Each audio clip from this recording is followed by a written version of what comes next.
Okay, so when we're talking about putting, we need to first obviously talk about our setup and how we want to grip the putter, how we need to stand over the ball, and some key points there.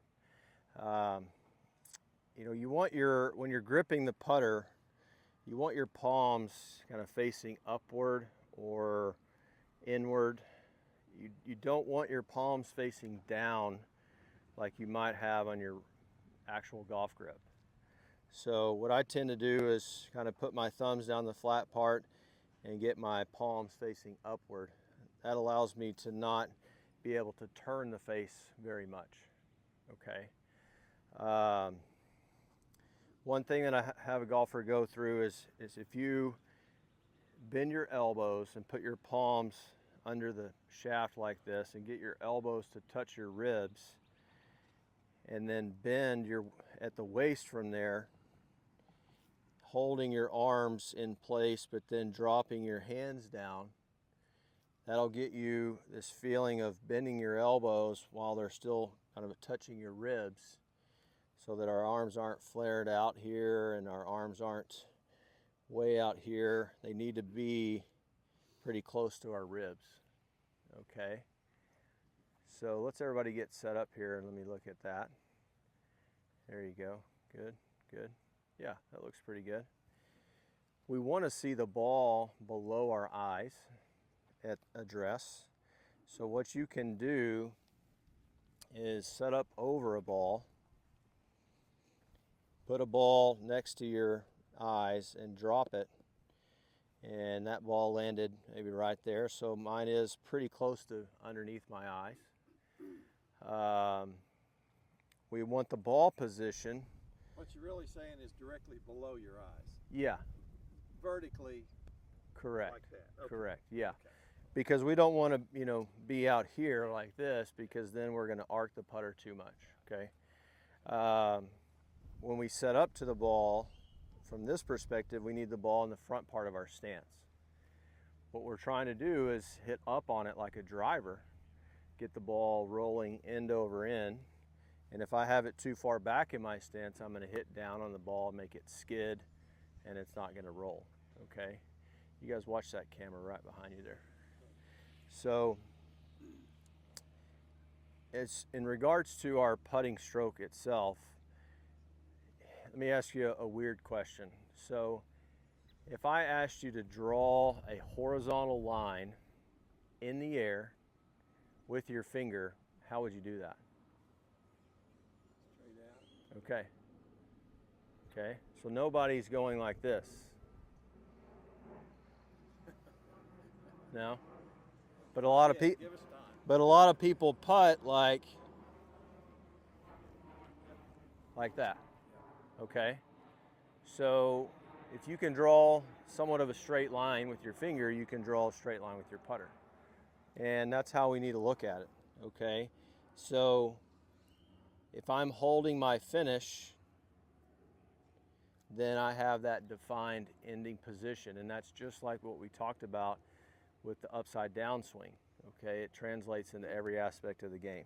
Okay, so in regards to tempo, I want to have a smooth 1-2 tempo that is positive and flowing and not jabbed, but also not decelerating.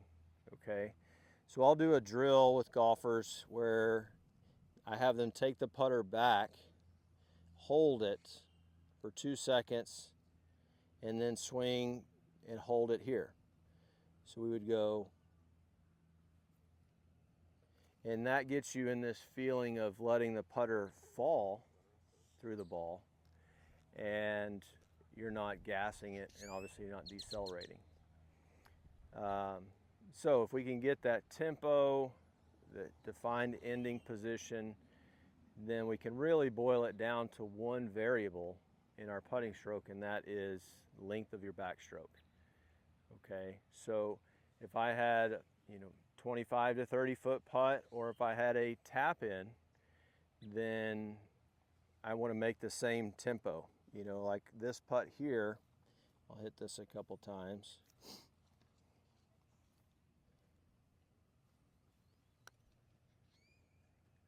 There we go. Yeah, this is an easy game. Easy game. Easy game. So, setting up. High enough. But one thing that I went to the Masters in 2015 and went to the Wednesday practice round, and that year Spieth won. He was the new kid on the block and everything. And one thing I noticed with his putting stroke, and he still does this to this day, is he kind of oscillates the putter, kind of taps it. He's always in motion doing that. He's not resting it into a dead still position. He's in motion. So I started really doing that, and that made me feel like I was always in motion, not a still statue. And that helps me keep this nice flow to my stroke. Pushing that a little bit. So let's talk about green reading. That's why I have these tees here. So I came up with the green reading method I call the clock method. So what I'm wanting you guys to do is read the putt backwards from the hole to the ball and look at the hole like a clock. And if the putt was straight, the entry point would be 6 o'clock. And this is 9 o'clock.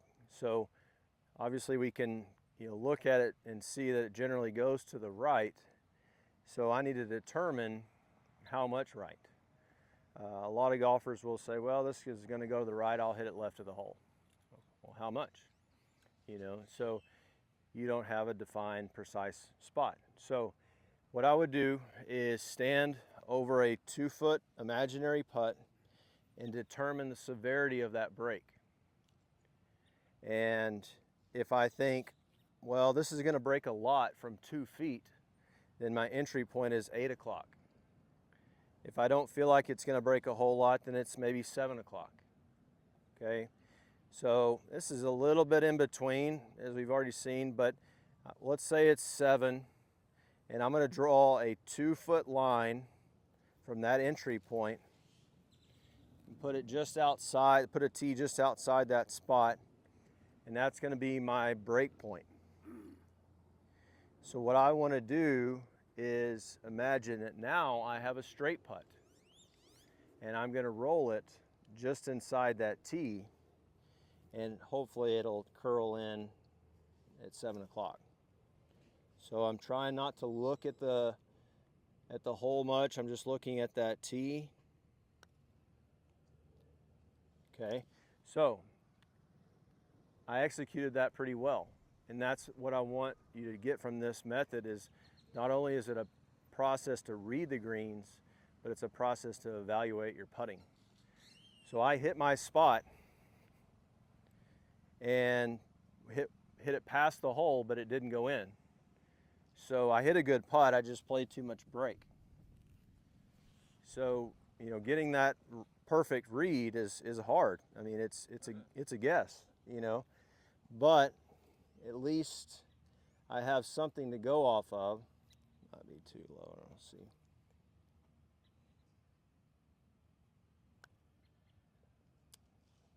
That was close. Not hitting it very solid.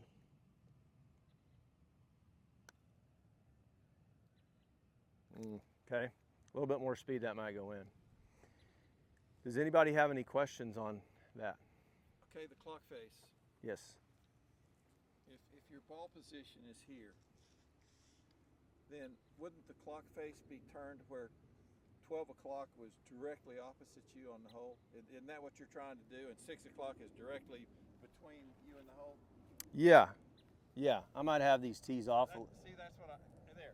Okay. That's kind of what I was getting at. Okay, maybe I had those tees off a bit. Okay. Well, I just wanted to make sure I was understanding what it was you had in mind. Yeah. Yeah, okay. Now, we've all had downhill putts that break point needs to be closer to the ball on a downhill putt. Closer to the ball. So like say I'm putting from here. Let me move these tees out here. You're saying that the tee away from it needs to be closer. Okay? Yeah, like I might say my break point was maybe right there. So then I'm hitting a 3-foot putt from there. Okay, a little bit too high. But we've all had that downhill left or right breaking putt that you don't play enough break. You feel that you're not playing enough break, and you're like, well, let me just hit it through the break. And now you got a 7-footer on the other side of the hole because it took that slope and went down. So this spot to me is not only a line spot, but it's a speed spot. Okay, it helps me with the speed of the greens and where I feel like I can die the speed and get it to go in the hole. Let's see if I can make this one. Man, this doesn't break as much as I think. Okay. Does anybody have any other questions on that? I see people plumb bob putts all the time. Some of them seem to do a really good job of it. Yeah. But I've never understood any of the basis of it. You know, yeah. stand behind the ball, and are they looking for slope? Is that what they're trying to do? They are. I've never had anyone show me specifically how to do that. To me, when they're doing that from the ball, I don't feel like that's an accurate judgment because the ball's not going to break very much at your feet most of the time. You're going to hit it through the break. So I want to feel the slope at the hole.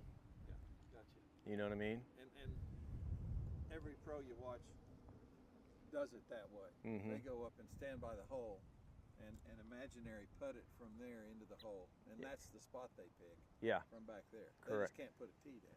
Exactly.